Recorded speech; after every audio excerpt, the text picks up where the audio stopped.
Welcome to E360 TV, the live streaming and on-demand destination for influential voices and enlightened audiences. We offer trending, grassroots, and purpose-driven content across a diverse range of interests. E360 TV is more than just watching programs. We offer the ability to interact with live shows connecting audiences to real, authentic influencers and storytellers while streaming to millions of devices.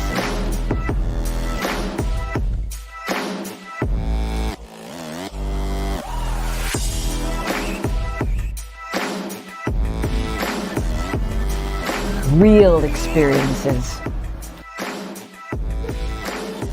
Raw conversation. One destination for it all. E360 TV.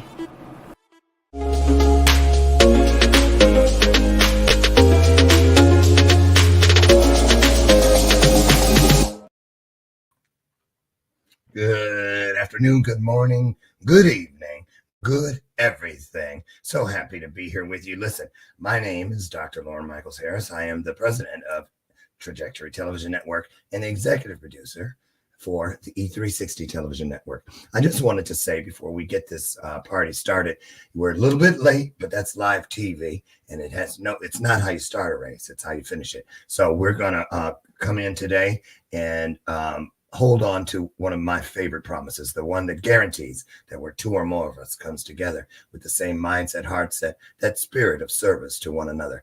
Nothing can happen but some spiritual magic. Can I get an amen? So I just wanted to say how glad I am that you're here. Share this broadcast out today. Bless in the manner in which you would like to be blessed. I just want to say about FALLON Flowers before I get them in here. She's got a wonderful panel of experts here for you today to talk about a lot of things as far as how we can get more of our kids of color, our Black young kings and queens across that finish line so that they can find their way into nursing and beyond in healthcare. So FALLON is a board certified women's health nurse practitioner. She's an entrepreneur. She's a speaker and a pre-nursing career coach right here in my hometown too, Chicago, Illinois. And I have been her coach for about 3 years and some time now. So I've watched her just flourish. And today is a big day for all. So FALLON's received several awards from national and state level organizations. And she's also served as a keynote speaker on one of my stages once, and for her local honor society of nursing. There's a whole bunch more to FALLON, but you're going to find out a lot just by experiencing the depth of her passion for what she's doing in the world of healthcare. And I'm telling you, I've tried to get this girl to get off that thing about just Black students, Blacks, and she won't. So I left it alone. We all know our divine callings. We know where our passions live. So I said, okay, I'm going to stick with it because it's your world, it's your life, it's your universe, and I'm just visiting. Okay, so there it is. Without further ado, on behalf of all of us here at the network, we want to thank you. We're so proud and so happy and humble that you're all here. Let's get started with today's Pre-Nursing in Color. And happy April 1st. Here we go.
pop in here because I know what she's saying is golden. There we Yes, I was saying good morning and hello, everyone. Welcome to Pre-Nursing in Color.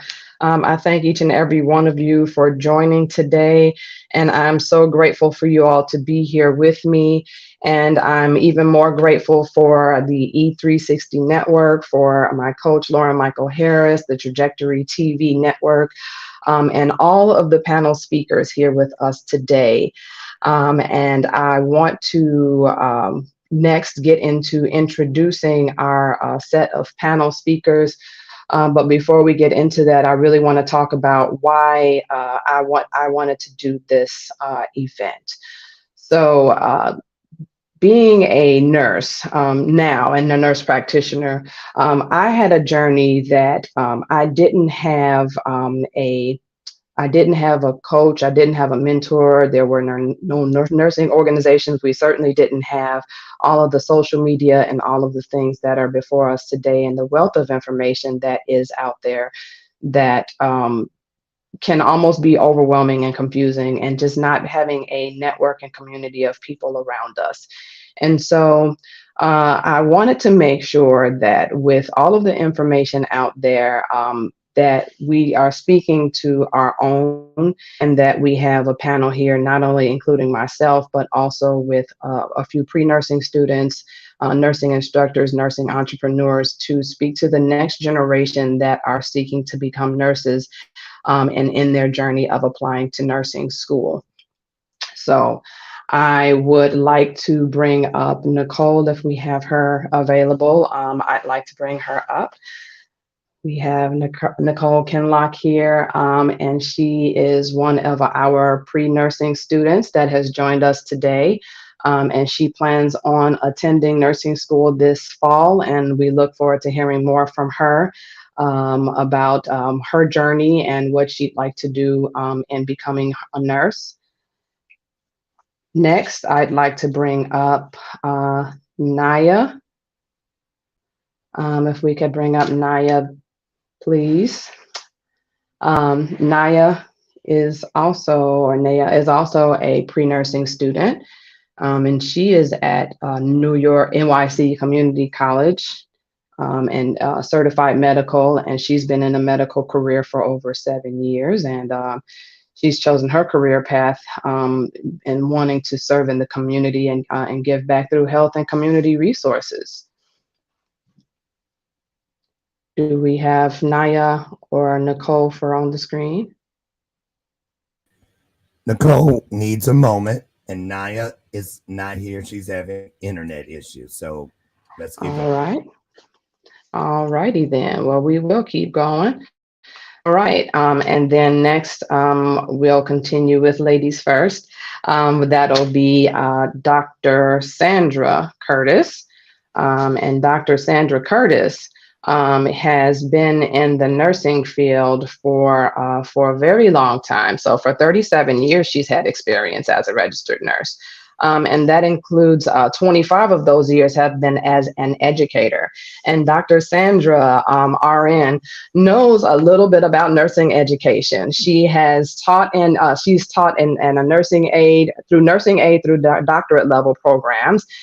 She holds a BSN, she holds a MSN, and a PhD in nursing. So she's got all of the alphabet soup behind her name. She remembers what it was like to be a student and how to educate nurse educators and the value of higher education. And she believes that no matter what degree you're thinking about, she is ready to help you, to share her knowledge and experiences with you to help you achieve your educational goals. Thank you, Dr. Sandra. Thank you. Next, we'll have up to the stage Jessie Gallup, LPN.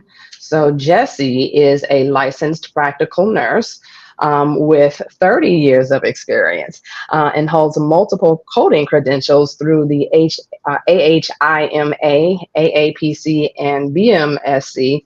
A lot of acronyms that I'm not familiar about, but along with those approvals, he has ICD-10, CM coding designations, and so many more. Jesse has worked many years in direct care as a nurse in several specialty areas, and he has a never-ending quest for success to help use his medical knowledge to utilize and just help others in other ways with health information management. So this is a unique way in which you can use your nursing background and skill to contribute. And Jesse currently lives and provides group and medical coding and CDI training through his company, The Coding Nurse. So this is the CEO of The Coding Nurse. So welcome, Jesse Gallup, LPN. Thank you. Thank you, thank you, thank you. All right. And then so next, I want to go into, if we don't have our other speakers yet on the stage, I think I'll just continue on then. And I want to start off with a question to kind of bring things together. And so I wanted to start off with asking my panel speakers here, what was or is unique about your journey to become a nursing student? Well, I'll go first since it's always ladies first. Yeah. My journey was kind of unique because I never planned to be a nurse. I wanted to be a clinical psychologist, and my parents, who knew better, told me, and I did better. So I decided, after some encouragement and convincing that I wouldn't stay in school long enough to get a PhD, that is really required to be very successful often in the psychology field, I went into nursing. But I did it fairly traditionally. I entered into a BSN program directly out of high school. I went to one school. It was huge. That was not a good experience or good fit for me. So I transferred to a smaller school and did excellent. Best choice I could have ever made. I then married, had kids, divorced, and kept working, and eventually ended up going back to college for my master's in nursing education after my children were grown and were all in college. So there was about a 20-some year gap between my BSN and MSN. Once I completed my MSN, I was convinced I'd never go back to school. 6 months later, I enrolled in a PhD programs and completed my PhD in nursing education. So although it was straightforward, there were a few detours, little slowdown areas, but through it all, I stayed committed to my goals and my dreams. And here I sit today. And it's doable, it's achievable, but you have to want it and work for it. No matter where you start, it's where you finish. So I'm here to encourage anyone, and your experience is your experience. Don't compare yourself to others. Your life is your life. Take what you get.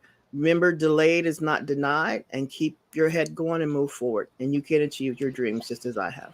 Thank you.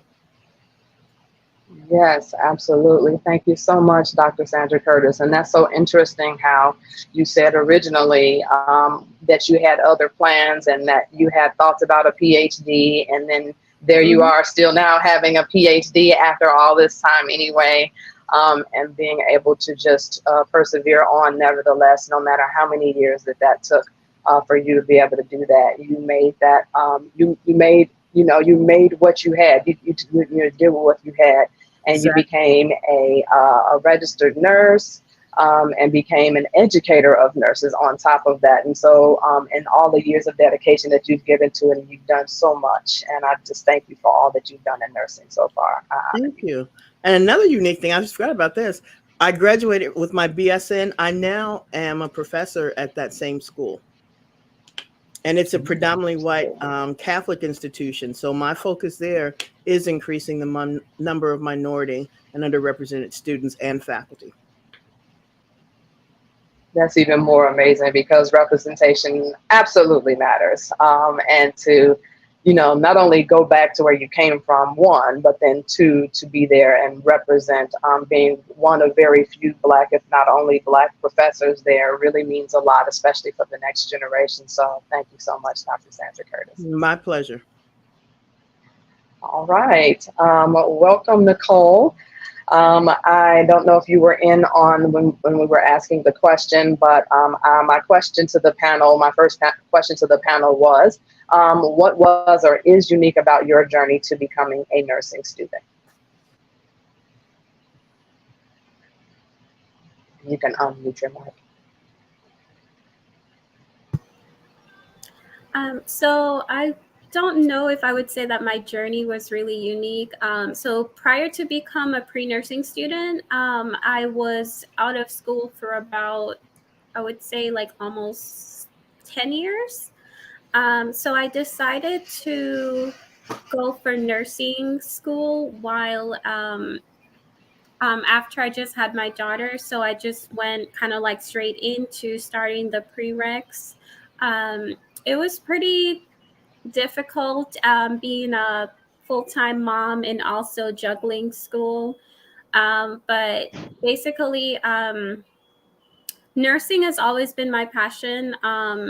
It's just something I've always wanted to do. So I knew that I had to just put everything that I had into it. And so far, it's been pretty rewarding. I currently work as a tech in the field, so I'm learning like a lot of hands-on skills, and I'm also learning a lot from nurses. So yeah, it's doing pretty good so far.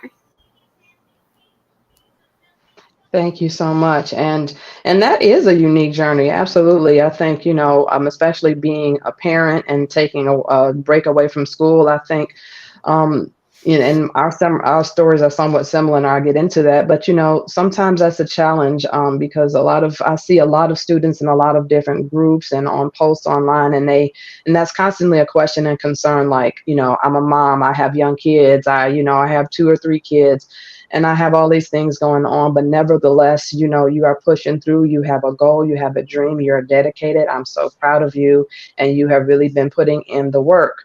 And I just thank you for being here today, and I'm so glad that that you are looking to join the profession, because we need more Black nurses, and we need representation, and we need people who have the heart to do it and push through. So thank you so much, Nicole.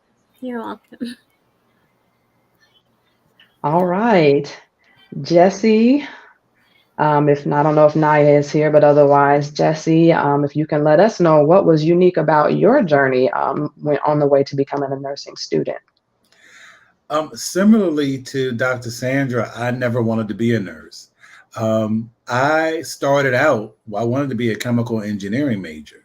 So what I found out was all of the advanced science and math that I took really prepared me for nursing, which will come later. But how I actually got into nursing was I ended up becoming the caregiver and advocate for a lot of my family as they battled various illnesses, and they transitioned.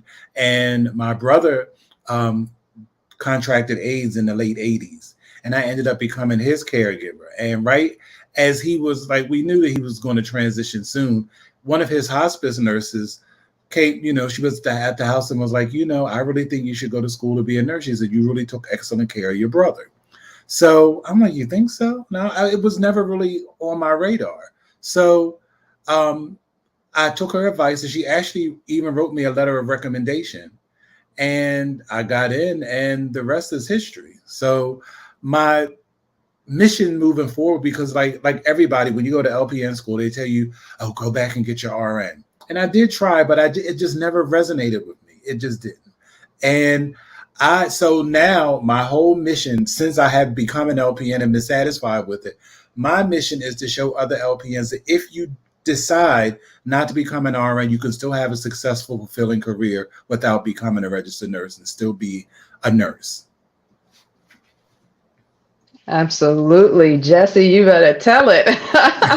We have to give big respect to our licensed practical nurses, otherwise known as LVNs in other states, which is a licensed vocational nurse. But either way, thank you so much, Jesse, for representing not only as an LPN, but also uniquely as a male nurse as well.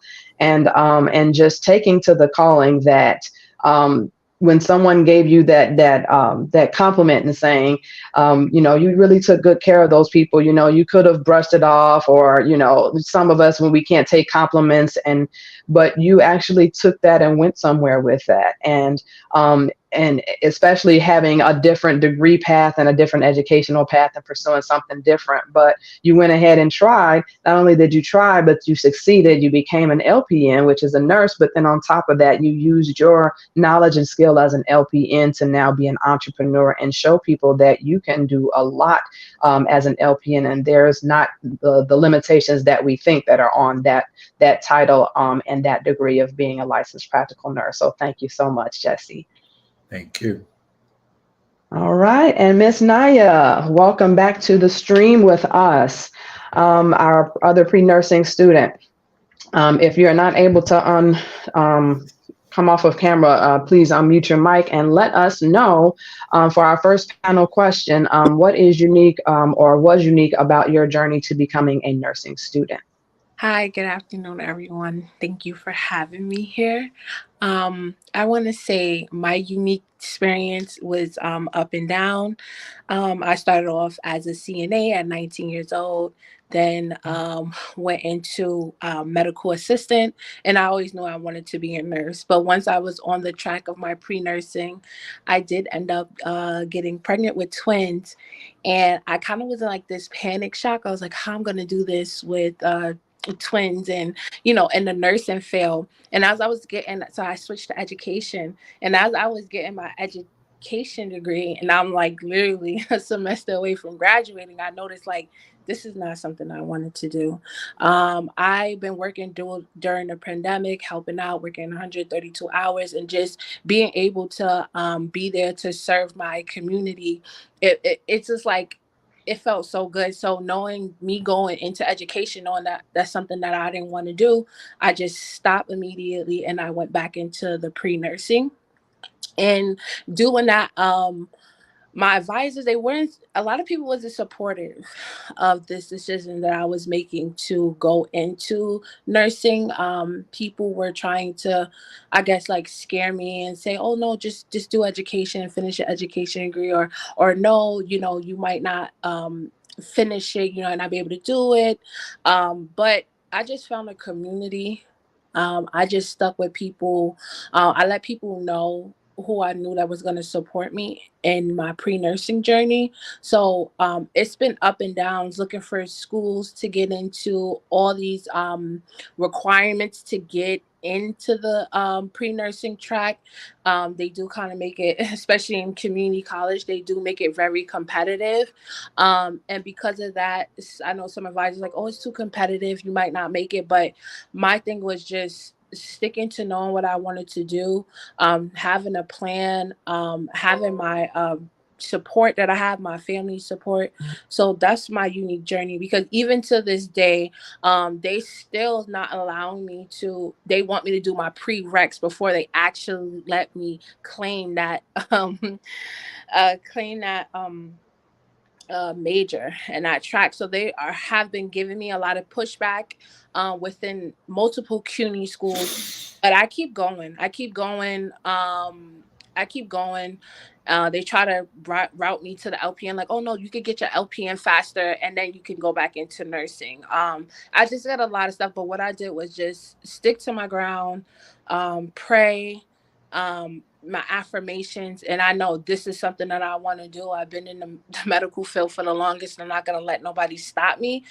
And I'm not worrying about time. I'm just worrying about actually making sure I have the actions to get it. So my journey, and to this day, is still a lot of roadblocks and a lot of people trying to push caps towards me and telling me what I can or cannot do, and I can't be a nurse. But I know that's not true. So I'm just going to keep going and surround myself into the community of the Black nursing community as well as nursing.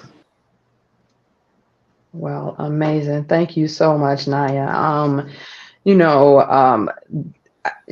What I heard and what I really can gather from your unique journey is the power of the pivot, stepping away but coming back and just being persistent nevertheless. And, absolutely right. Community is absolutely key, because, when you don't have that support there, that can make things so much more of a challenge in journey really to pursue anything. But you started taking those steps with becoming a CNA, becoming a medical assistant, and getting that experience, and really getting yourself as prepared as possible, and as well as taking some of your classes. And nevertheless, whatever those advisors are saying to you, you're pushing through, and you're not just checking out one school, you're checking out multiple schools, which is something you should definitely do, to make sure that that you are kind of best prepared for multiple schools. And so I'm so glad for you to join us today on this panel as well. And thank you so much for answering our first question. I'll go ahead and also kind of share a little bit about what was unique about my journey, and then we'll go on to our next segment and a quick commercial break.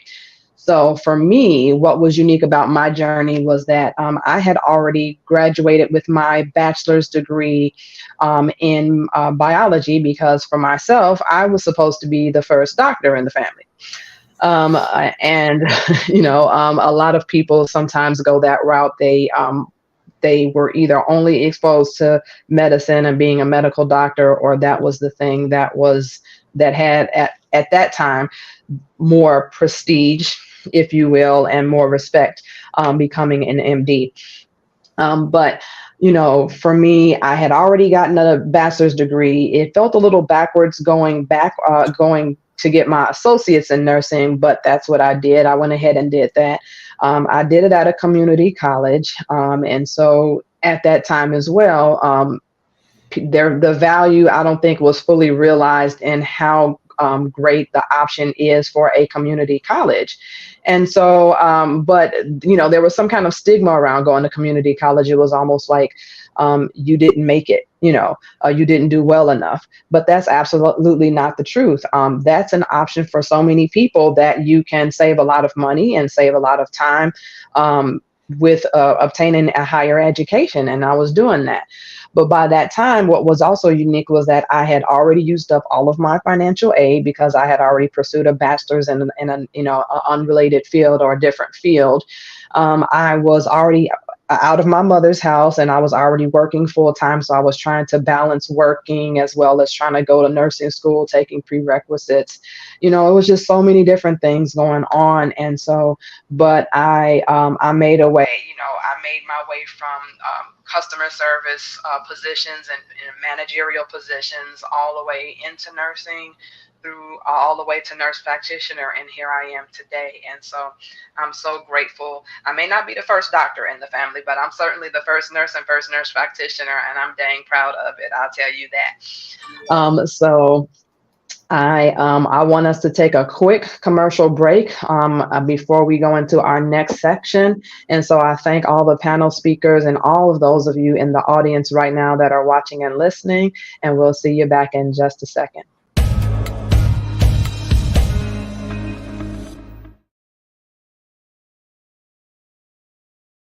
Did you know you can apply to over 50 historically black colleges and universities at the same time for only $20? You can with the Common Black College application. Hello, my name is Robert Mason. I'm the founder of the CBCA. Students around the world have completed the application and received multiple acceptance letters, financial aid packages, and scholarship offers. So visit our website at commonblackcollegeapp.com to apply now. And don't forget to pick up the book, Get Educated, The Man Behind the Common Black College Application.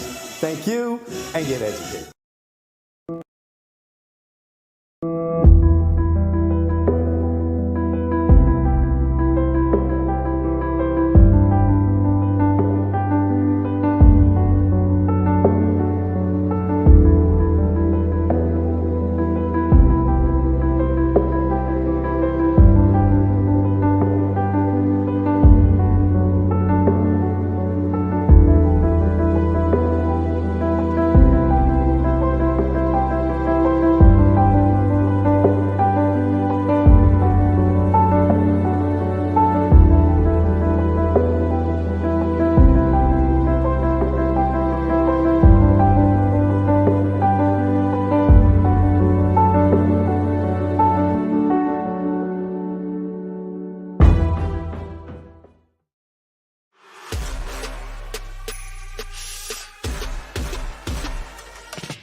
All right, so we are back.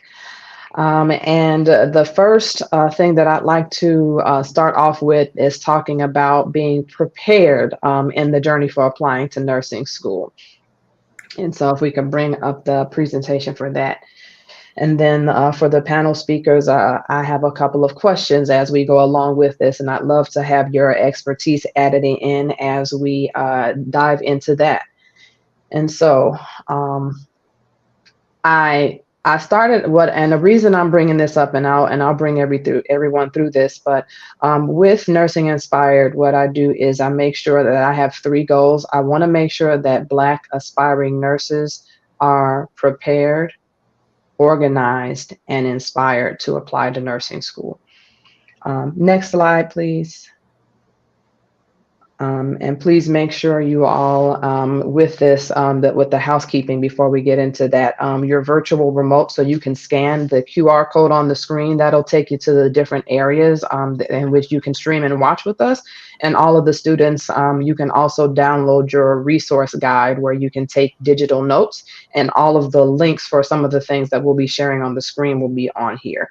And then make sure that you are also following us on social on the previous slide. Please make sure you're following us at Nursing Inspired. Give us some hearts, give us some likes, and drop those hashtags with your posts as well, with future nurse, pre-nursing in color, and those that were on the screen. Next slide, please.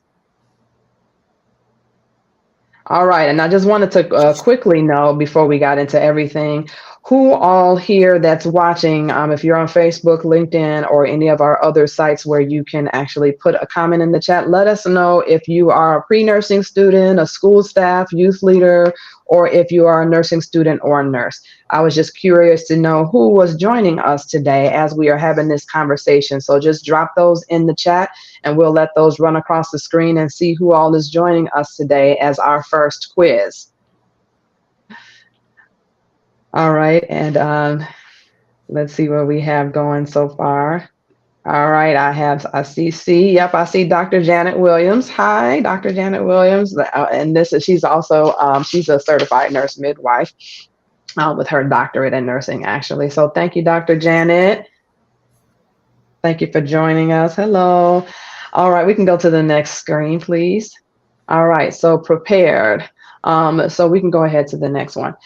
So when we talk about being prepared, I want to make sure that we're kind of all on the same page. So most people, when they think of going into healthcare, it seems like it would be pretty streamlined, but it's not always the case, especially for nursing in particular. And so I wanted to kind of review over the journeys of each of us that were here on the panel to show how many different ways there are to come into nursing. You know, at the very end of the journey, we have the little ping on the nursing student.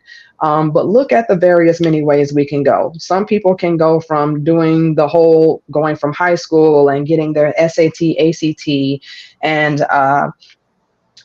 doing, things like the additional classes and everything and AP and all of that, and then go into a direct entry program. And then also get their college acceptance and then do the prerequisites. Some of the rest of us who went more well after high school, we actually may have just taken the prerequisites and, gone into becoming a nursing student. Some people go the route of taking prerequisites as a pre-nursing major at their school, and then having to take nursing entrance exams now as well, which is an added requirement that has now come up, and then doing things like getting recommendation letters and CPR and interviews and all of these things. It can just be such a windy path, absolutely, to becoming a nursing student. And we've all kind of shared our journeys and everything, but I want you to know that there is a way to make sure that we know a streamlined path for you, and just make sure that you have a coach, a mentor, and making sure that you're in a nursing community so that you're kind of best aware of what's going on. Next slide, please. I brought this up. This has been some of you all who may have seen some of the advertisement for the event today. This is part of motivation and why too, in addition to what I showed on the previous slide. Not only is it just so confusing, the process of applying to nursing school, but this particular article that came out in 2020, they did a multi-year study. It was over a period of 4 years, and they looked at so many hundred students. And at the end of it all, out of the African American students, they did not make it through. Only 17% of them were actually applicable to be, able to apply to the nursing program. So something was being lost there. Something was being missed. And we already have a nursing shortage. We already have a shortage of Black nurses, even more so. So the last thing we need is at the very beginning of the pipeline to have Black pre-nursing students being lost in this.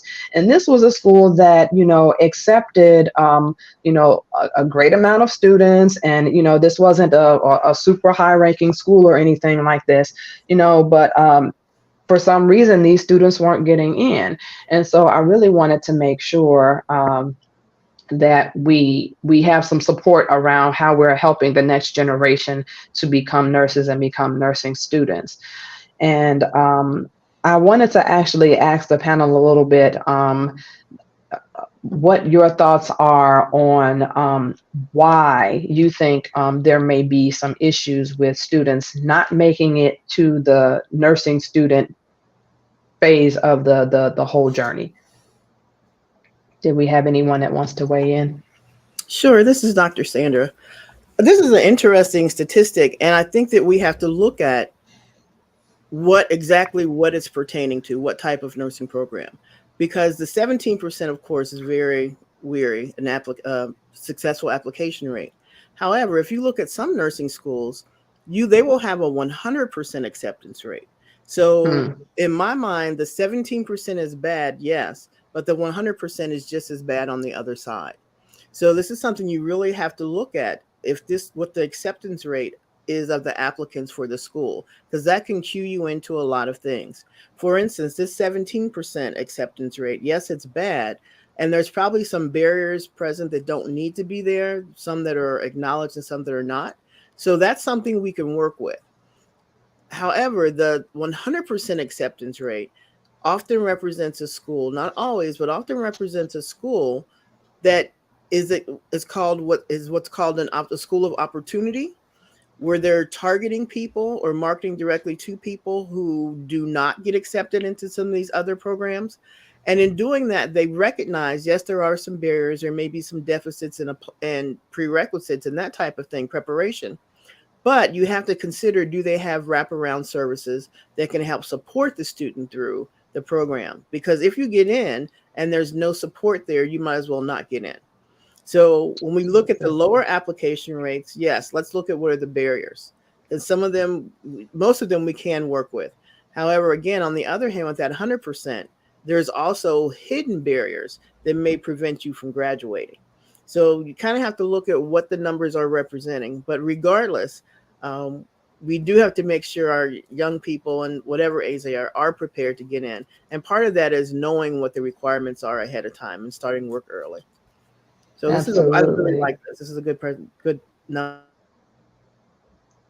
Thank you, Dr. Sandra. Yes, and thank you for sharing those additional insights, because the barriers can be real and surmounting for some of our future Black nurses out there. And there's now a reach, I know, to be more culturally competent and have more cultural sensitivity and understanding and training. I just recently saw that kind of in the news for the healthcare field and everything. And so, but they need to not only make sure that it's not only in practice of taking care of patients, but also in educating students as well, and making sure that you are being sensitive to their needs as well.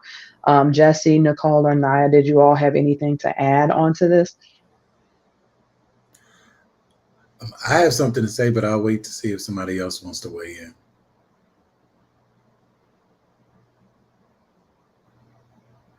Okay, well, go ahead. Okay. Dr. Sandra made some pretty very good points. And I can say, like, from what I observed, in nursing school, and even other people who I have, my other friends were uh, who are nurses and went through nursing school. I think that um, math and science plays a very strong role in people being able to pass these exams. Mm. And by me, like I said, like before I went into nursing, I had advanced chemistry and mathematics. So the entrance exam was not a struggle. And for the most part, in the beginning, I didn't struggle through nursing school either, because like the calculations I thought were pretty simple. But that's because I had had calculus. So it's all relative.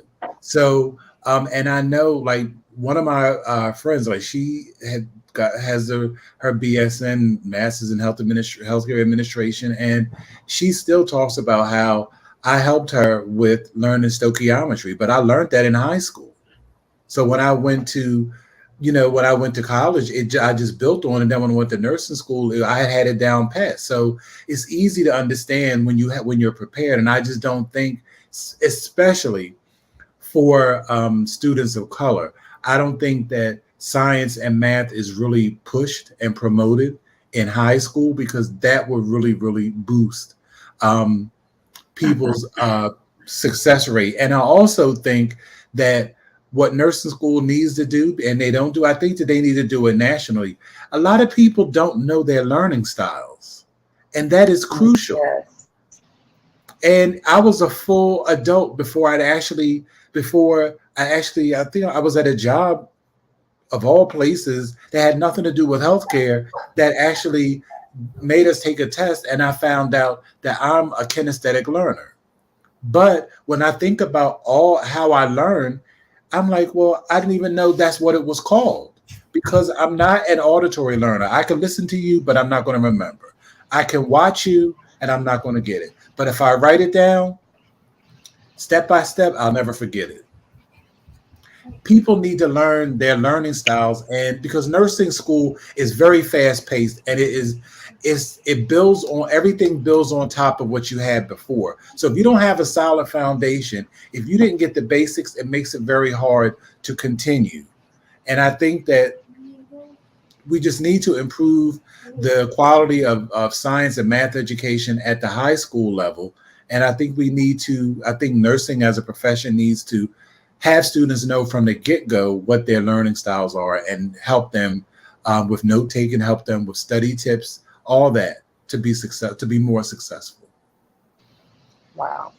Great insight, Jesse. Thank you. Yes. Math and science is definitely a big deal. And I had a bachelor's in biology prior to, so any prereqs that I didn't have already at that point in time, it was easy for me to, kind of pick those things back up. And that can be a stopping point, I think. So you're absolutely right, that we need to have more emphasis on that, and the learning style. That really helps to make a difference, because when you know your learning style, you know how to study, you know where your areas of opportunity are to be able to progress in this. Naya, did you have anything to add before we move on? What was the question again? I had heard. Okay, that was just in regards to this percentage out of 2,400 students, almost 2,500 students, and those that were Black at this particular school, 17% of them not making it through the pre-nursing phase.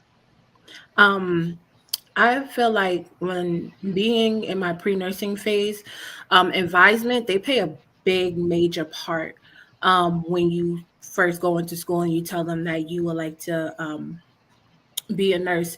And sometimes, depending on the person, they might look at you, or they might look at your grades and stuff like that. They will be very disencouraging, and like, no, you won't be able to do it. I know that happened to one of my friends, and she ended up still getting her bachelor's, but then she had to go into accelerated nursing program. But when she could do the nursing program, and the advisor told her there's no way that you can do it. And I just think, if someone is telling you advisement, if they are telling you that they want to be a nurse, don't tell them that there's no possible way that they can do that. If they're struggling, ask them why they're struggling, because there's resources. So one resources that I know I use in my school, I am visual. I need to listen to recordings. I have anxiety.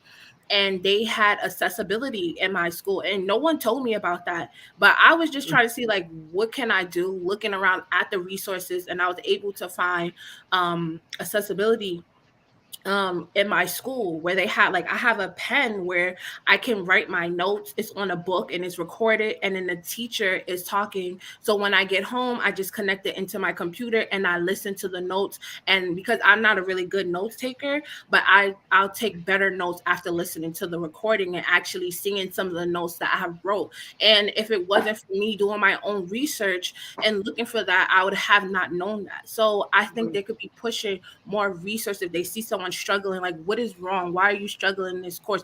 What can we help you with? You know, it's just like, oh no, this is not for you. Maybe you should try this major.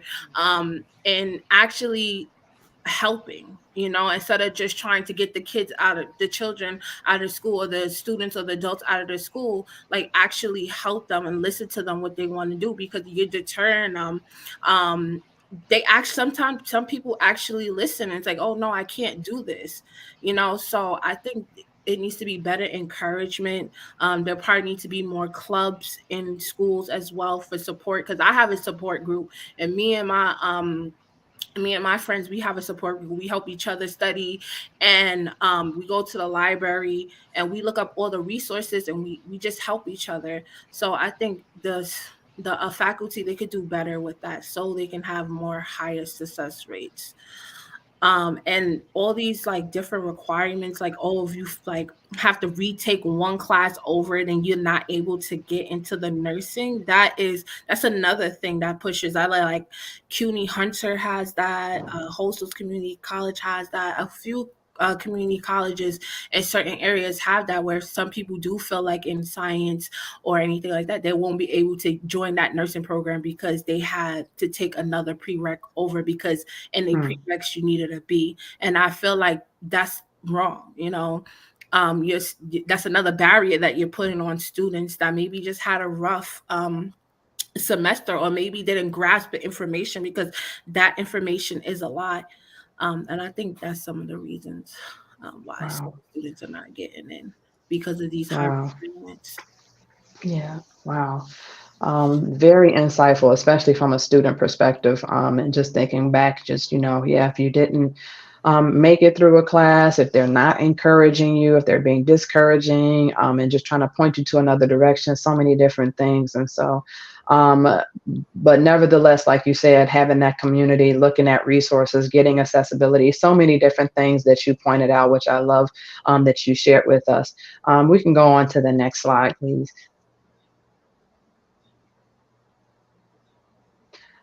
So I just wanted to make sure, because we were throwing out a lot of acronyms and a lot of program types and all of that everybody generally knows.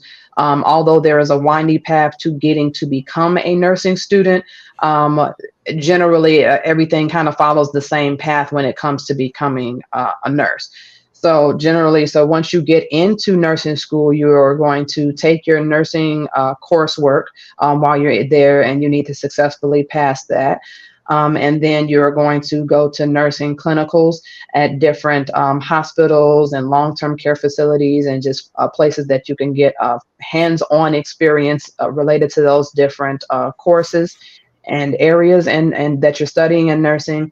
And then you have to make sure that you complete the program, and you have to make sure that you pass any type of tests, or, you know, things that they have along the way for you to look at and do to make sure that you pass. And then at the end of it all, to become a nurse, you have to not only graduate your program, you have to also get your license. So you are not a nurse. You know, although you may be educated as one, you are not officially a nurse until you have passed the NCLEX. That's what we call that NCLEX. There's the NCLEX PN for those who go through a LPN program, and then you have the NCLEX RN for anybody that goes through any of the different routes, no matter if that's associate's degree, bachelor's degree, or any type of bridge programs like associates to bachelor's or a master's direct entry type of programs. Either way, And I wanted to say this too, that just be open-minded to the variety of types of nursing schools that you can attend. We'll get kind of more into that a little bit later. And that every time you see that little pill icon, that's one of the little top 10 tips that are in that resource guide. So make sure that you use the resource guide that's in your virtual remote there. We can go on to the next slide, please. All right. And we can play this video if it'll play. Did you know you can apply to over 50 historically black colleges and universities at the same time for only $20? You can with the Common Black College application. Hello, my name is Robert Mason. I'm the founder of the CBCA.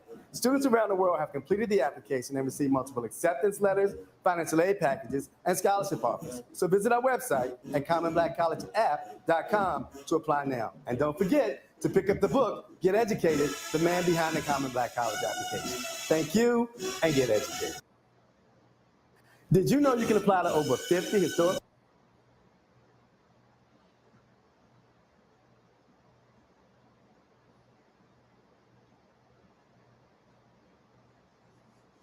All the students that are in this, that are paying, that are watching this and watching even the replay of this, knows that there are so many different ways to get the job done and save your time and money. I really want to make sure that students are using your financial aid and time wisely, because I went back and I spoke about my story about how I had already used all of my financial aid up because I was getting my bachelor's in biology. And a lot of students are sometimes doing that route where they are going into colleges and they are becoming a psychology major is a big one, a biology major, a sociology major.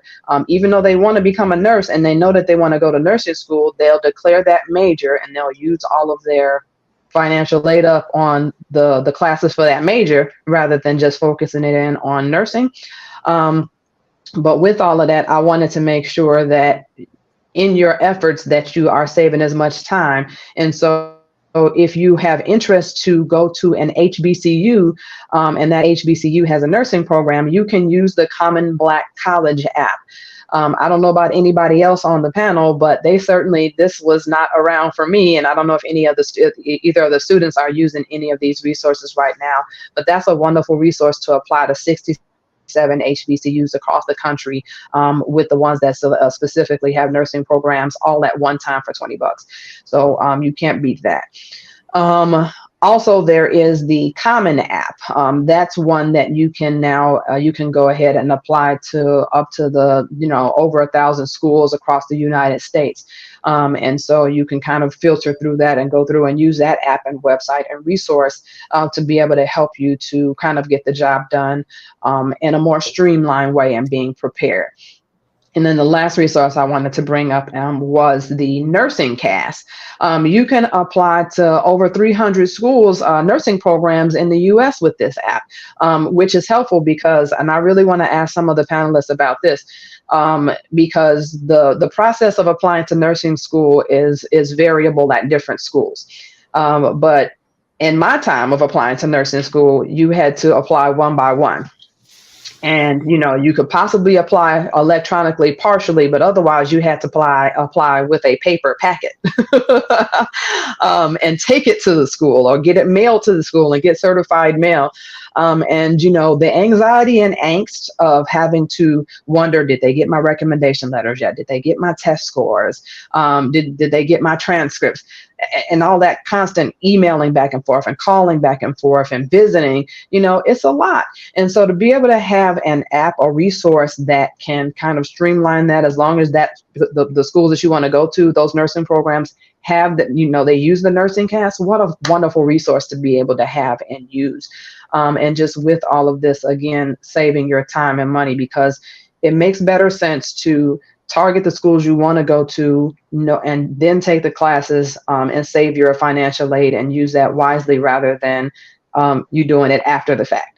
So for the panelists here, I wanted to know, was the application process this simple for you, with applying to college or nursing school, or are you using these resources now in your midst of applying to colleges and nursing programs? And I want to.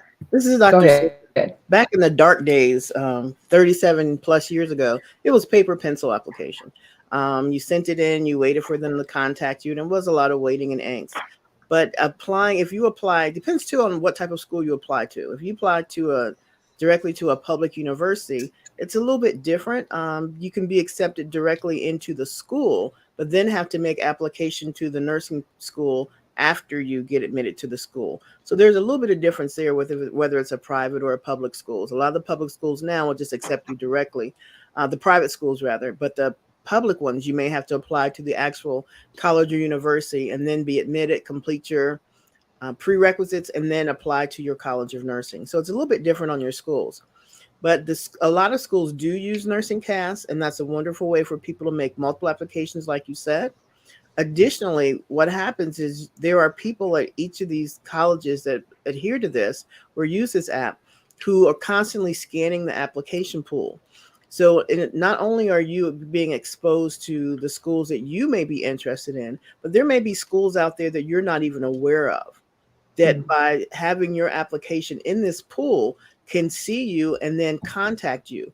And that happens with a lot of the smaller, lesser known schools. And a lot of people just don't recognize these schools are there.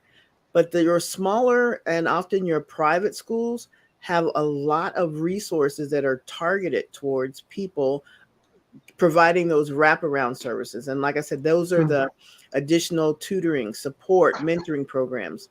So it's a great application to use. I encourage everyone to use it, and don't limit yourself. The possibilities are endless. So why not make your application out there endless? So use that app if you are able to do so. But it is much easier now to apply to multiple schools. Yes, thank goodness, right? Nicole, I wanted to hear from you for a bit, especially as a pre-nursing student. Can you let us know, have you used these, heard of these, or what you're thinking about with using these? Yes, Nicole speaking. Yeah, I agree with Dr. Sandra. Basically, I've actually never heard of these programs. I will be putting nursing cast to use, but no, pretty much my experience has been the same as her. So I've had to apply to the schools individually. For private schools, it was a bit easier. You just do one application and then you would meet with the advisor, go over it. And if you qualify, you're in the program. But with public schools or like universities, community colleges, it's the same thing. So you'd apply, like on our main site here, Apply Texas. You'd apply to the school, make sure you have all the requirements, and then check your credits, and then apply to the nursing school. So it sounds simple, but it's actually very strenuous here in Texas, just because all the schools are just so competitive. You have to have like certain grades. We have to do entrance exams, which is pretty good. And something I wanted to add from the previous slide, a little bit back. So I agree that we need to know like our study styles. So for the HESI exam, I like that they do have, for the application HESI, they have where you do like your learning style and like your personality profile. So that's added.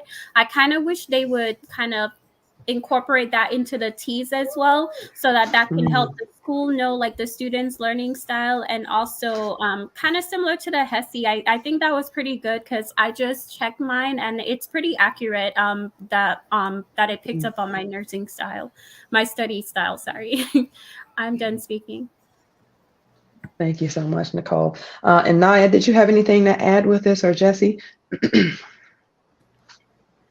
For me, I haven't heard of any of these websites. I'm going to take a look into it.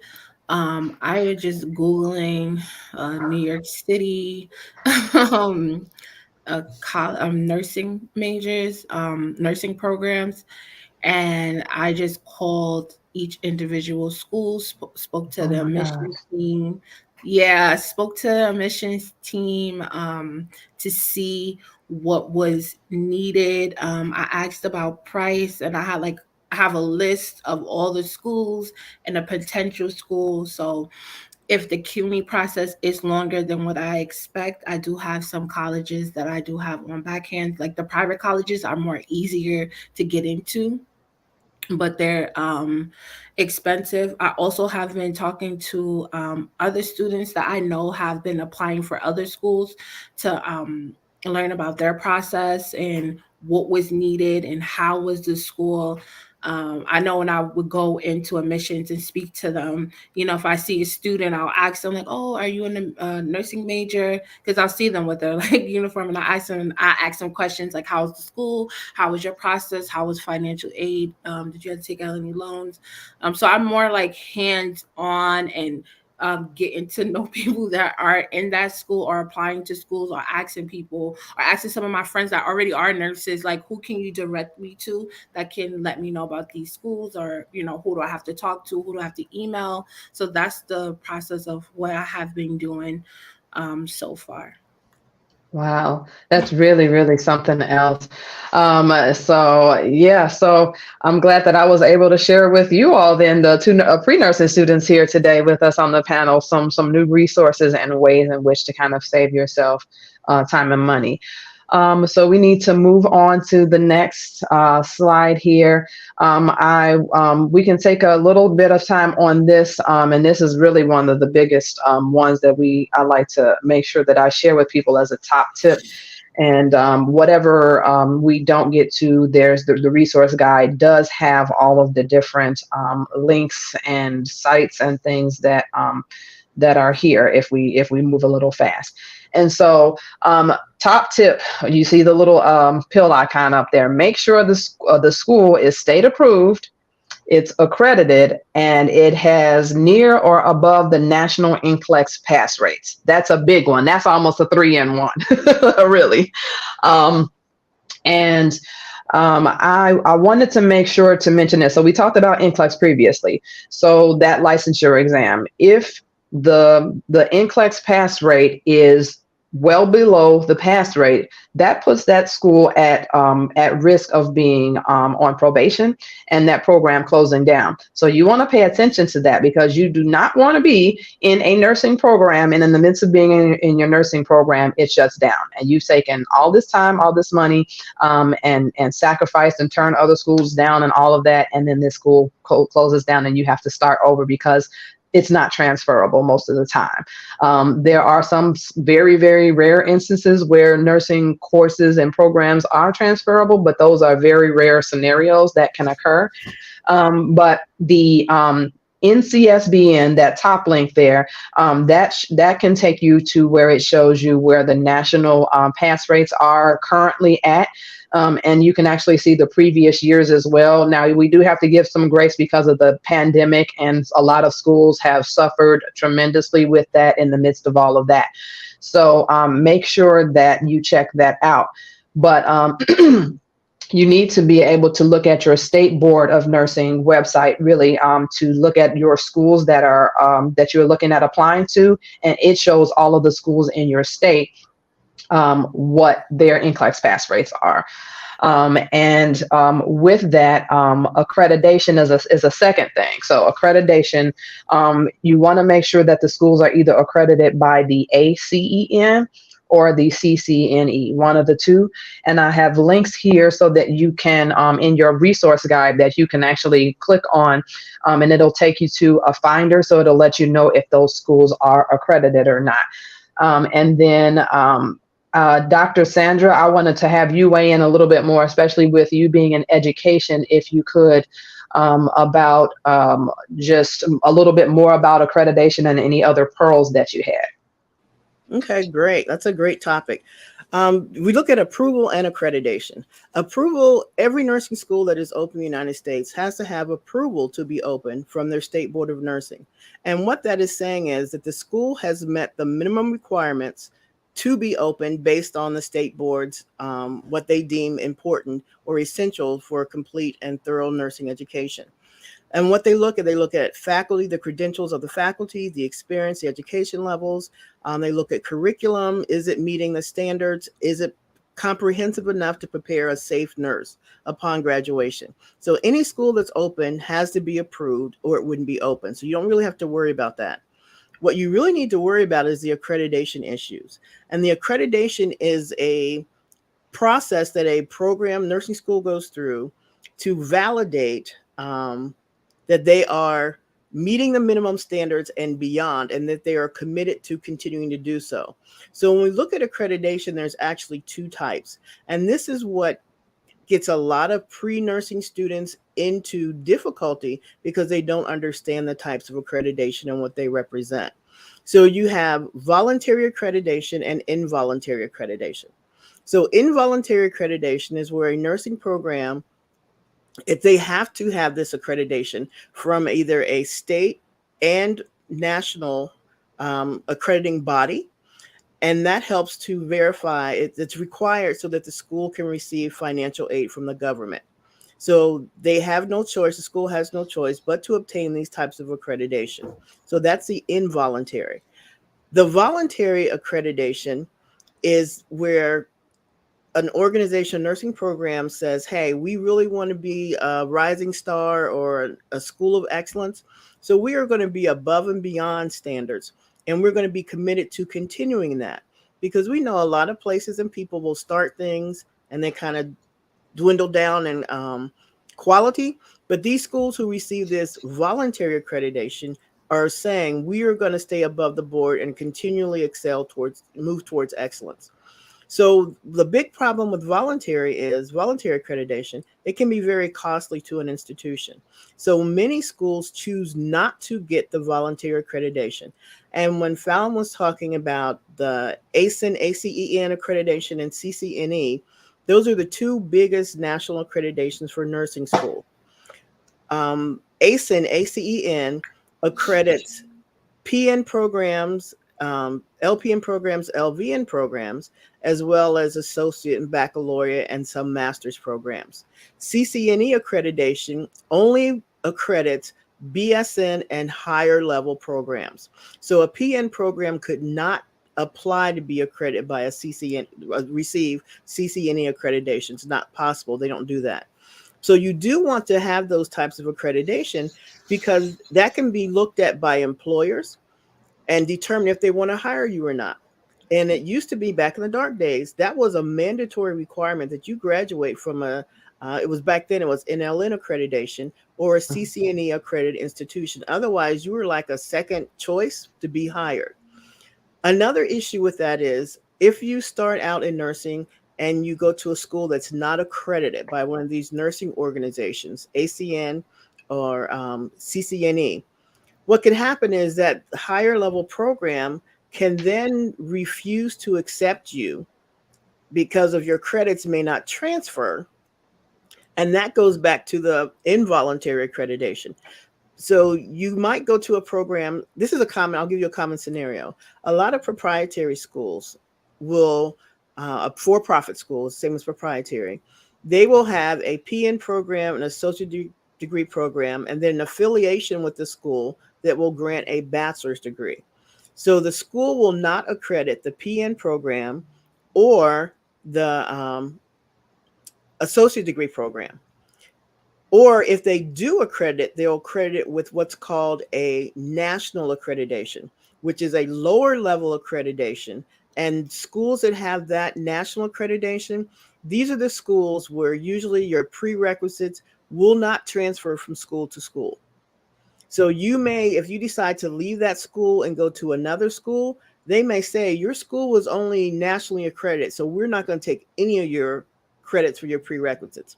And like Fallon was saying, very few schools will allow you to transfer nursing credit for a nursing course because there's such a variance in what's included in those courses.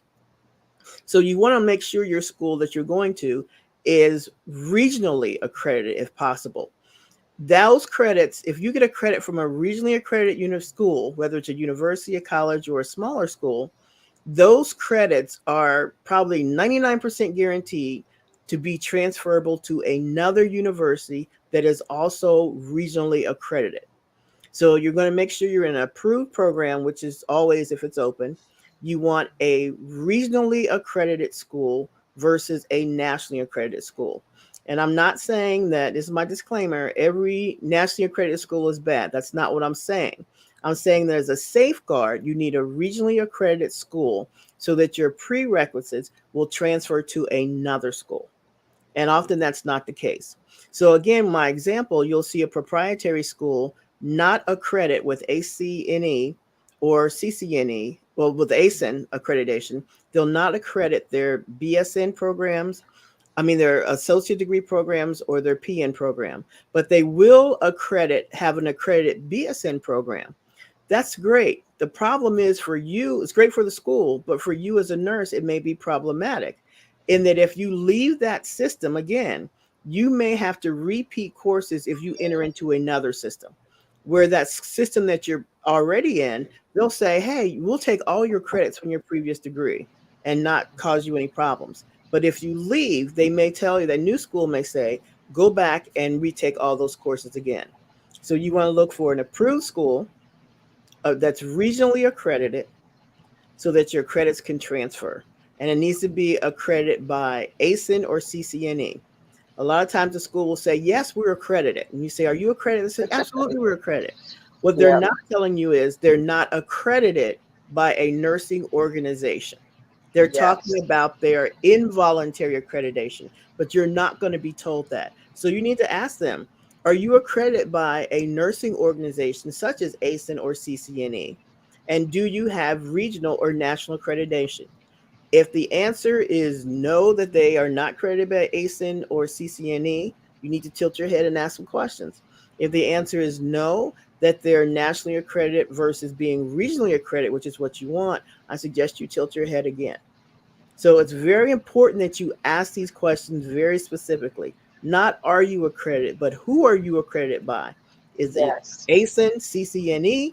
And also, do you have regional or national accreditation? Those are key questions to ask, and they can cost you thousands of dollars if you do not ask those direct questions. So please ask those questions. Absolutely. Thank you so much, Dr. Sandra. You're very welcome. Thank you for that. So you heard it. You heard it from the grapevine. We can move on to the next slide as we are ending our presentation soon. So there's lots of common prerequisites out there that you need to take. My main pearl from this is just make sure that you plan a strategy to save yourself time and money with doing this. You want to make sure that you know all the schools you're applying to first, then start taking them. You don't want to go start just taking prerequisites blindly and then you find out 4 of the 5 schools that you want to apply to need a different version. So just wanted to make sure to point that out. And this is something that I do help students with when I coach them one-on-one in my programming, and I have organizational sheets to help them to be organized in this process as you're preparing to apply to nursing school. Next slide, please.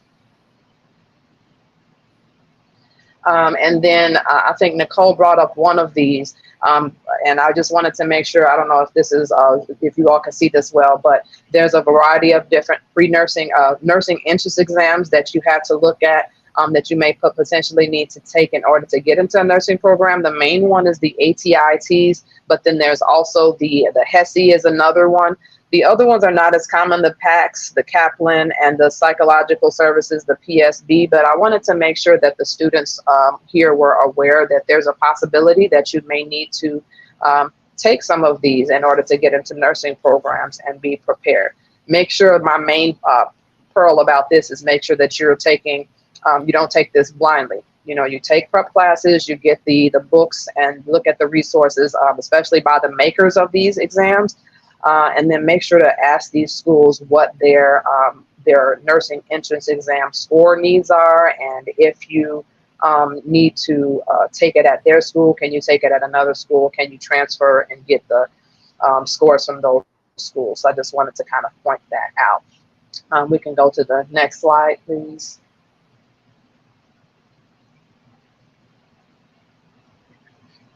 Oops. Wanted to point out just a bit, if we can go back some more, back to the prepared section, I think we jumped a little too quickly ahead, was about the holistic admission review. So I wanted to make sure to point that out, is that there's a lot of schools out there that look at your test scores and things like that, and they look at your prerequisites, but you don't want to just be a number. You want to be able to be looked at holistically. So see if the schools that you are applying to have this. They borrowed this from like medical models, and there's a lot of different healthcare professions schools out there that now do this, and this is a very busy wheel, but you can kind of try to look that up online. But they look at just all of your different life experiences, your involvement, and just they really look at your work experiences, volunteerism, your life, all of these different types of things to see, are you well-rounded for their program? Are you well-rounded for nursing? We can go to the next one, the next slide. The interesting thing was, it was last seen that nursing programs was still kind of below the grain on this, and which is challenging because we already have a shortage in nursing, and it's hard for nursing students to get into nursing programs because of the waiting list sometimes. And then you add in that you're not looking at people as a whole person. And this takes me a little bit back to that other slide at the beginning, with 17% of the Black pre-nursing students that were not getting in. You're not looking at them holistically. We can't just look at, when we look at standardized tests and we're looking at just GPAs, we can't just look at students as a number. And, especially as Black and African American people from the African diaspora, we have different life experiences, challenges, opportunities, and these different things that make up who we are and how we approach life and how we approach education. And we have to look at a student, no matter really what their ethnicity is, holistically. So I wanted to make sure to point that out, but see if that is something that they are doing as a part of the admissions process as you're in the midst of applying.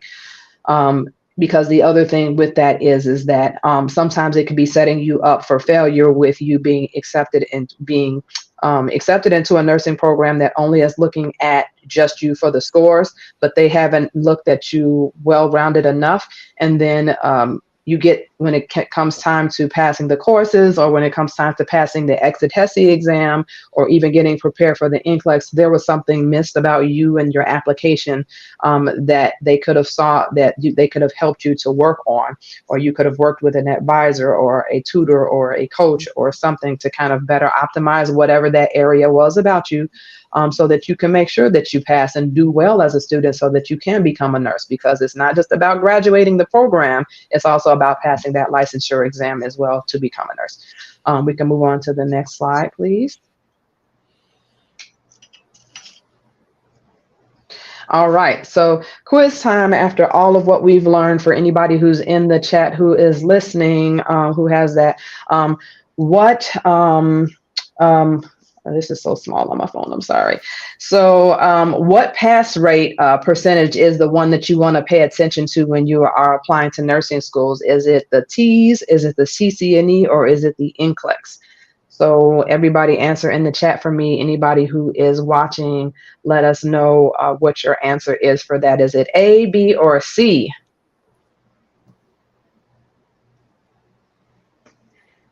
And Lauren, if we could put some of those comments across the screen for those that are watching. All right, and I probably meant to say besides the panelists. So for all of you that are watching this, we want to make sure that we are paying attention to the NCLEX pass rate, the NCLEX, that's C. That's the one that we want to make sure that we pay attention to when we are applying to nursing programs. All right, we're going to take a quick 30-second break before we move on to the next section, and we'll be moving right along as we're ending our stream.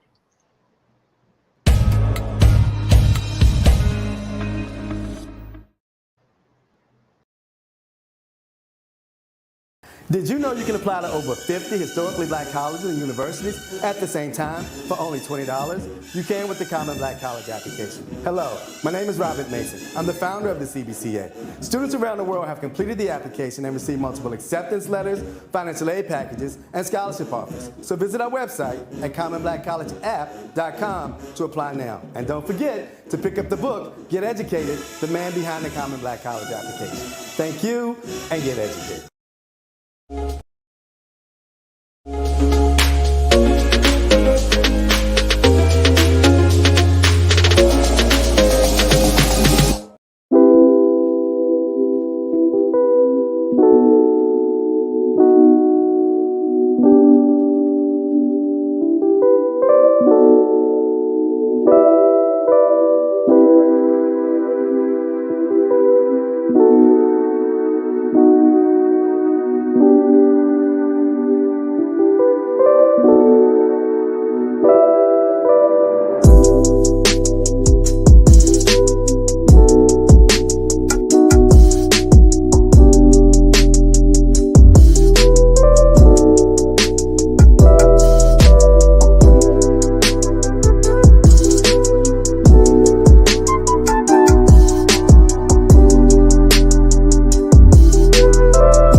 Welcome back to the nursing, pre-nursing in color 90-minute television special.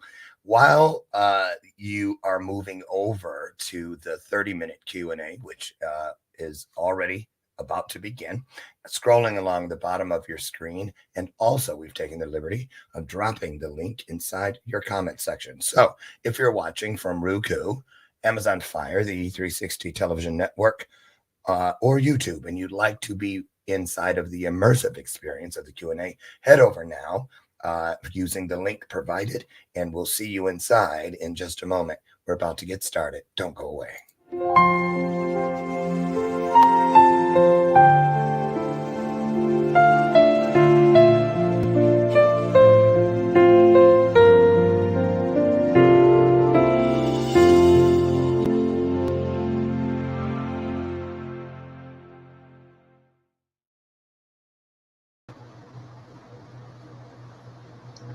All right, we are back for some Q&A a bit. So for those of you who did not get a chance to see the entire program or joined us late, make sure that on that same bit.ly link that you pick up your notes and resource guide so that you can see some of the rest of the information that we have that we'll kind of discuss during the Q&A a bit.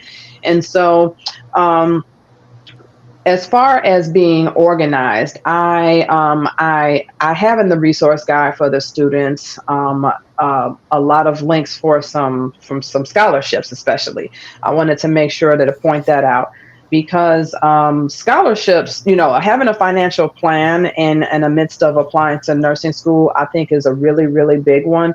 A lot of people get accepted into nursing programs or look at starting a nursing program, but for some reason they didn't pay attention to the tuition until it's too late. And so we'd want to make sure that we are staying organized. I wanted to ask the panelists, for those of you who have applied to nursing scholarships or just scholarships in general, how important is it to be organized while applying to scholarships?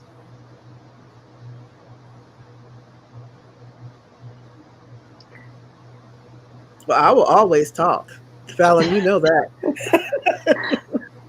It's critically important that students have their ducks in order when they're applying for scholarships and financial aid. A big thing is to look at deadline dates. A lot of schools have scholarships that tend to be bigger and broader at the beginning of the scholarship application time rather than near the end where you may be getting what's left over. The school that I currently teach at, we give a scholarship just for taking a tour of the campus. So you can get, I think it's up to $1,000 now or $2,000 or $3,000 just for coming to the campus and taking a tour. And that's given to you every year. So there's things like presidential scholarships too, where we have a program where if you come and you're in like the top 10% of your graduating class from high school or something, you come to the college and meet with the president for a day, you write a essay, you may be eligible to have your tuition paid for the duration of your college career. So there are a variety of types of scholarships. I encourage you to look into your school, look at the schools you're interested at, and see if they have these special programs. A lot of people aren't aware of that. I mean, come on, $1,000 a semester for walking on a campus and looking around the trees. I'm going to see what I get to do. So look at that. Get help writing an essay. Almost everyone requires some type of essay. So make sure you do that. And you can use that same essay over and over for different schools. But you want to make sure you do look into everything, keep files so that you don't want to miss out on money because you didn't submit a paper on time or it was incomplete or it was messy. So attention to detail, stay organized, and look for every opportunity to get money and apply early for financial aid. Absolutely. Absolutely. Boy, that is a new day when they have a scholarship for you to take a tour and walk around campus. Absolutely. Look, I showed up. Oh, you already got your PhD, Dr. Sandra. $1,000, that's coming.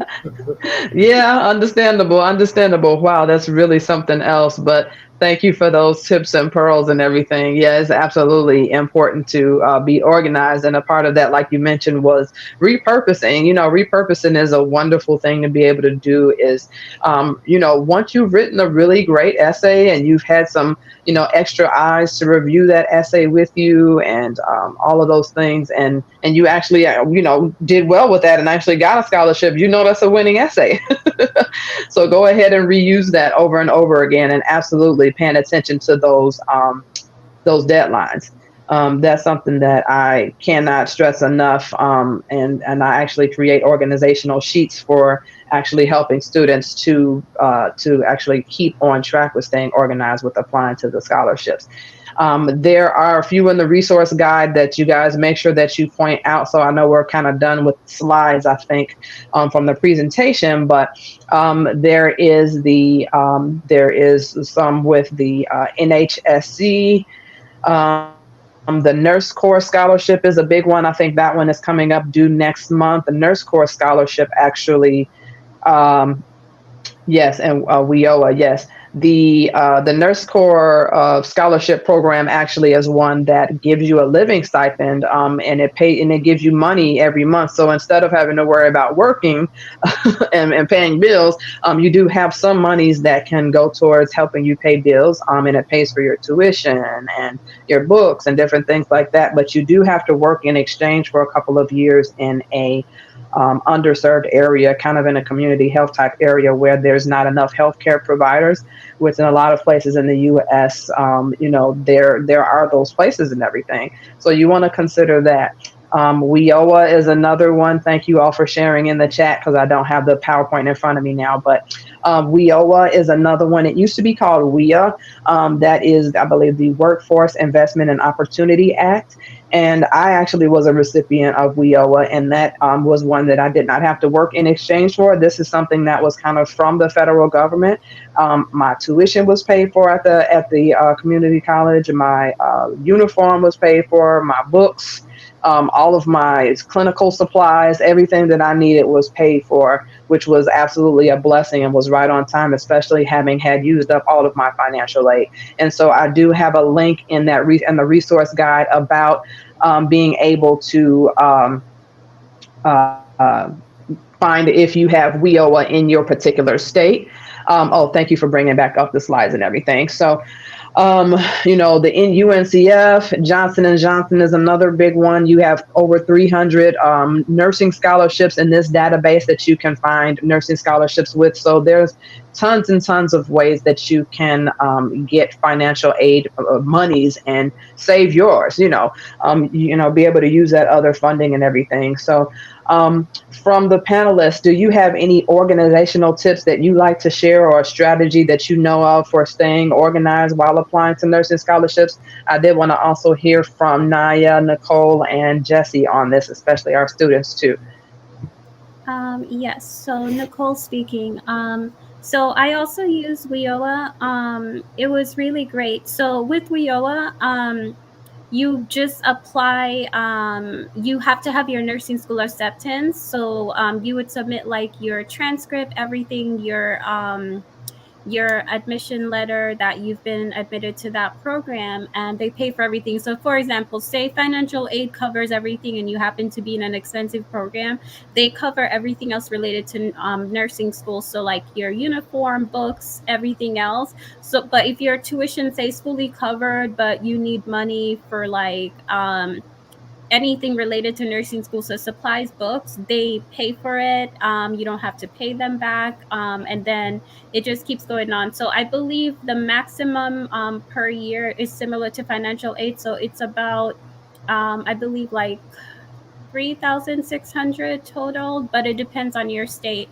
You already touched on Nurse Corp. So what Dr. Sandra said earlier, for financial aid, I did work in that department at my school as well.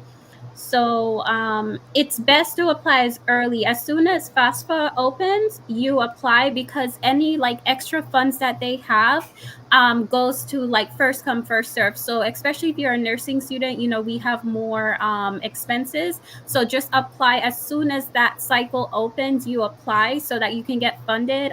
There's like a smaller grant other than the grant that you get for like, you know, tuition. I don't know what it's called in other states, but for us, it ranges anywhere from like 200 to in the thousands. So say you applied for FAFSA early and they have extra funds left over, you're a single parent or you're just a student in need, you will get that fund once you apply early.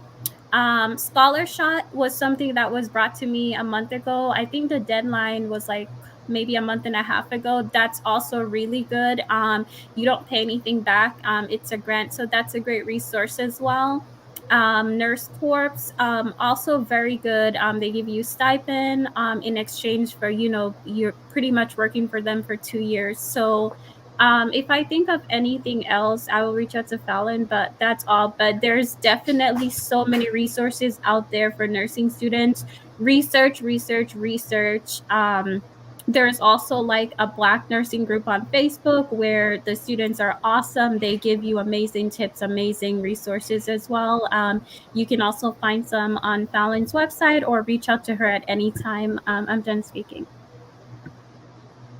I would Thank just you like so to much. chime in. A lot of nursing students are already working in healthcare in different capacities. The one thing that I would suggest that they do is consider, if they are in a place that has a union, consider your union, because here on the East Coast, they have it's called various things in various places, but it's 11.99, and depending on your city, has a different letter. Like here in Philadelphia, it's 11.99C.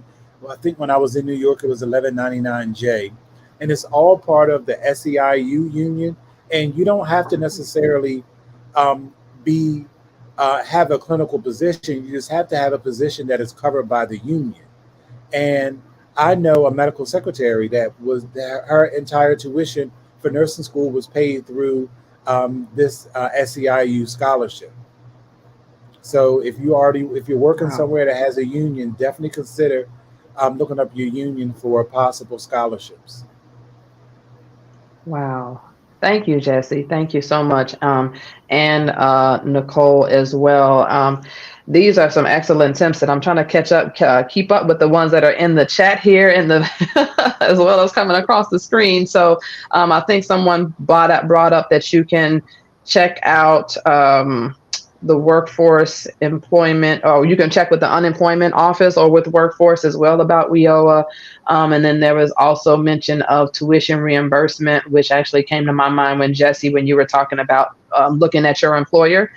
And so also keeping that in mind also, especially if you've been working, some places have as little as 6 months, but many places in general do have you need to be working there a year. But I mean, if that's a good place and you feel like you're a good fit there, you can get that tuition reimbursement for your nursing program and really go for it.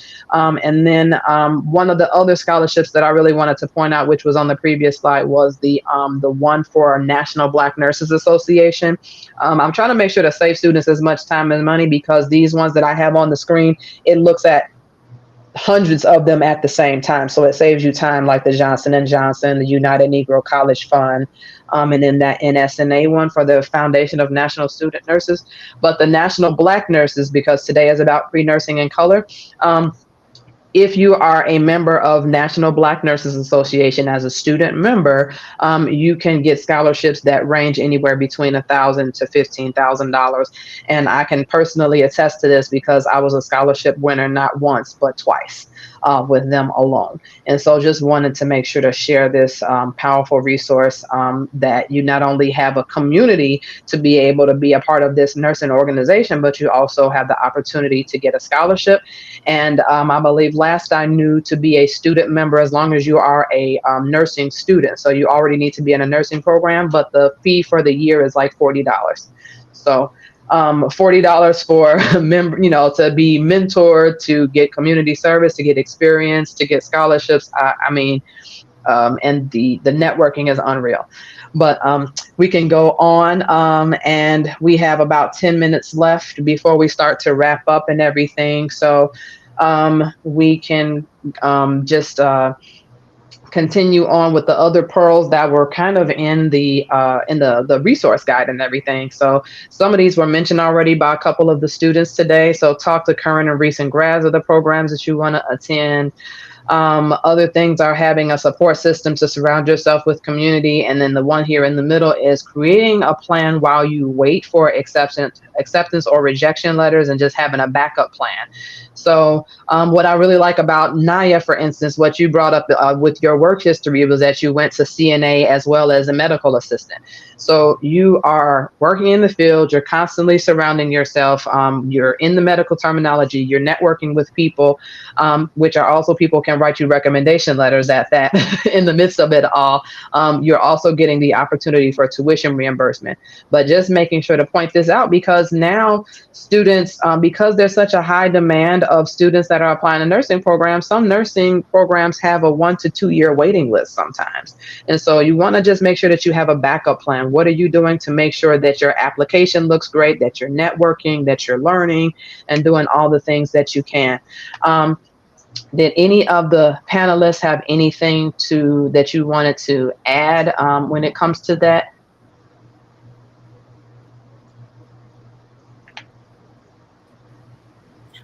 Staying around people that's going to encourage you, and stick with it. Also, I would like to say, if you see someone in your class, get to know the people that you're taking your class with, introduce yourself, ask some questions, kind of build a relationships, because that's really important, especially if, like me, most of my friends, some of my friends are already nurses, I'm not nurses. So I try to keep myself within that community, keep my people that are on the nursing training, because my friends that's already in nursing, like they already got there, they're already happy, they got their own problems that they have, their own group that they have. So I had to create my own support system. And I know sometimes, like for me, it was very nerve-wracking to even start conversations with people. I started a conversation with one of my classmates in my biology class. She was really good. She knew the answer to allow most of the questions before even being taught the lecture. And I just went up to her. I was like, "Oh, we had colorful pens." And I was like, "Oh, why you use colorful pens?" And just started having a conversation with her. And me and her, we build a support. So we've been getting hundreds and 90s in our science, even with math. My statistics teacher, getting very acquainted with the professor, and now he's helping with me. I'm not even in the nursing track right now, but he's helping with pharmacology, and with the and sitting down with all the other nursing students that we all got together to ask him some questions about it, because he's really good at math, and we learning how to do like the conversions and stuff like that before we get there. So kind of creating, having discussions with your peers in school, it can be, but just if you put yourself out there, that, like, oh no, I don't want to do this. That's the worst you're gonna get. But if you have that support, it's gonna take not having, might not be doing nursing. They're probably not gonna understand you and your frustration. Someone that understands and how lines are, you need help in this area, you can go to feeling like it's so less stressful for me. It's so less stressful for me by having and creating my own support, and be able to support others too, because I do help others as well as they help me. So I think that's really important. Yeah. Thank you for weighing in on that tip. I really, especially from being a current student. And then I also wanted to, I already kind of mentioned this already, but about just with, support. I have here for pre-nursing in color, I have different Black nursing opportunities that you can have to stay inspired. National Black Nurses Association is one. Chi Eta Phi Nursing Sorority is another one. This is a Black nursing sorority. And also Lambda Pi Alpha is another Black nursing sorority. And then new is the Color of Wellness magazine and podcast. This magazine is written and conducted by Black nurses, and there's also a podcast. I was actually on the podcast once. But how wonderful it is to have a healthcare magazine written by Black nurses, first of its kind. And then there for diversity as well. I wanted to make sure for anybody, for the minorities here that's on the group or who identify with more than just being Black, there is the National Coalition of Ethnic Minority Nursing Associations, and that it will direct you to if you're Native American, if you're Filipino, if whatever ethnicity that you identify with, you can find a nursing organization related. DMPs of color, if you look to go get your doctorate in nursing later, and then the diversity and nurse anesthesia program, which is actually led by a Black nurse if you wanted to become a CRNA, which is a certified registered nurse anesthetist. So have a support system and surround yourself with community. Absolutely. Do we have any more, since we have any more slides as we start to wrap up these last few minutes? There's national nursing organizations like National Student Nurses Association. For the men out there, there's the Association of Men in Nursing and the ANA. We already talked about having a support system and visiting schools to attend systems, information sessions rather. And then 2023 events. These are 7 events that you'll find in your resource guide that are either virtual or in person that you can go to, that are either for Black nurses or by Black nurses or attended majority by Black nurses. And so just wanted to make sure to keep you inspired. So my last question, since we have that up there, was what nursing organization, oh, this is kind of jumbled on my end, but you all can see on the screen, if you want to answer A, B, or C, what national nursing organization is there that we have in the U.S. that's the largest Black one? Is it NCEMNA, MBNA, or NSNA?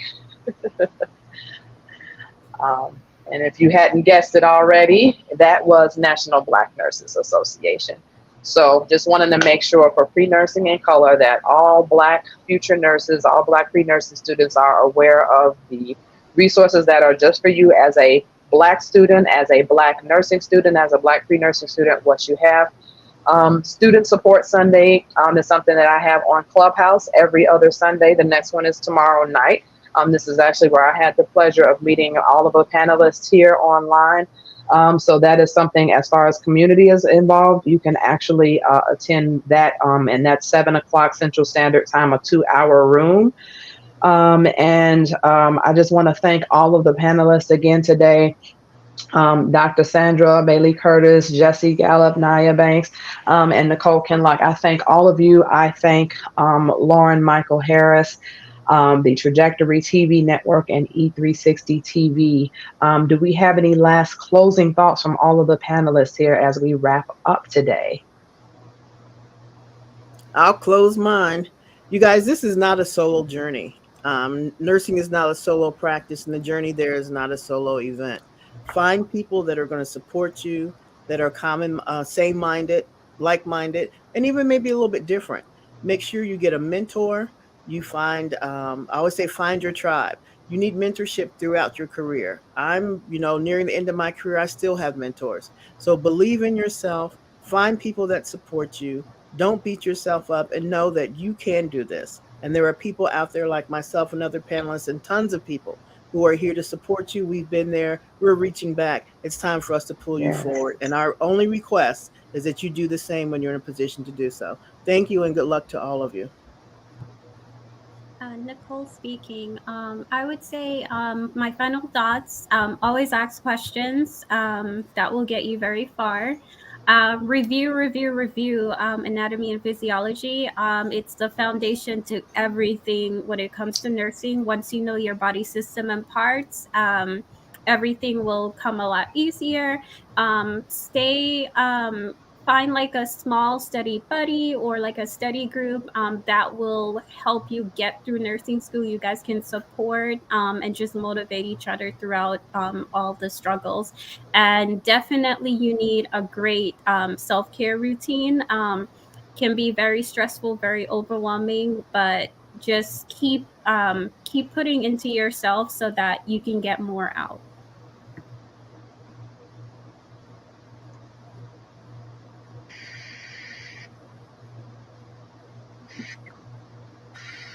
One thing or I like to say Now you before want to we go? close, is just stay encouraged. Oh, can you hear me? Yes, we heard you say stay encouraged. Um, yes. All I wanted to say is stay encouraged. Don't allow anybody to deter you. There are going to probably be people in the pathway to deter you to go into another path or say you're unable to do this, but you are able to do it. And the ones that say that you're able to do it, write a list down of things that you need to work on. Write things down. Write your weaknesses. What are your strengths. Have affirmation. I know my partner, when he knew I wanted to do nursing, and he gave me a gift, which was surprising, of a stethoscope. And I have that stethoscope because I know I'm going to be a nurse. And then from Amazon, I got a badge that said nurse on it, and I have my name on it because I know I will be a nurse. So I keep that affirmation, like I will be a nurse. I know I will be a nurse. For my children's school, I went in to read a book, and I was like, I'm a pre-nursing student, but I read a book about nursing with the bears and everything like that, and that kind of encouraged me. So I do things that's going to encourage me because there is a lot of discouraging things that's going to be on my way. And I also talk to a therapist. You know, I always focus on my mental health. I focus on my own health as well. That's really, really important when going through this because when those days when I'm just like, oh my God, how I'm going to do this, right? I have my children, I have papers, I have to study, I have all these anatomy parts, the muscles and the cardiac, involuntary, all these stuff that I was like, didn't know. But you know what? I take a deep breath, deep breathing, I do wellness, I work out, I just try to implement a lot of things that's going to get me because the 1%, you're going to get to 100%. You don't have to worry about being 100% when you enter it. You have to worry about doing the 1% that's going to get you to the 100%. So take your time, be patient. This is your journey. You stick to your journey and what works for you, not what works for anybody else. Because what works for me might not work for you.